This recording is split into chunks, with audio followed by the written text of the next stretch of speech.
So basically SMS marketing কি? SMS marketing is আপনার কাছে যদি আপনার মোবাইল নাম্বার থাকে আপনার কাস্টমারের, you can actually SMS them and it is one of the fastest channel. আপনি পাঠাইতে পারেন। SMS এর সুবিধা হচ্ছে ইমেইলে যেমন স্প্যাম নিয়ে অনেক চিন্তা আছে, এখানেও আছে, কিন্তু এখানে রিলেটিভলি স্প্যামের টেনশনটা একটু কম।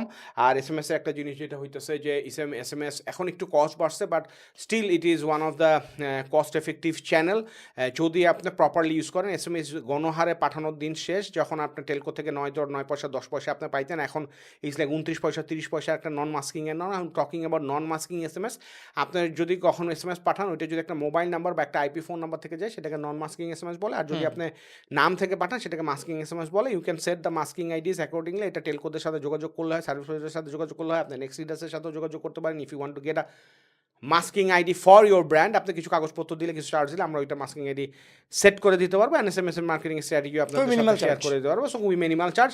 সো ওইটা বেসিক্যালি আমরা বলি যে কোনো একটা ব্র্যান্ড তৈরি করার আগে আপনার মাস্কিংটা ব্লক করেন। আর মাস্কিং হইতে হয় 11 ক্যারেক্টারে। সো ইটস লাইক 11 ক্যারেক্টারের মধ্যে আপনার যদি ব্র্যান্ড নাম হয়ে যায় তাহলে ভালো। এবং ইনফ্যাক্ট নাম শুধু ব্র্যান্ডের নাম করার সময় আপনি চিন্তা করতে হবে যে 11 ক্যারেক্টার না হলে মাস্কিং SMS পাবেন। Masking SMS is a very good way to brand your brand, by brand your business.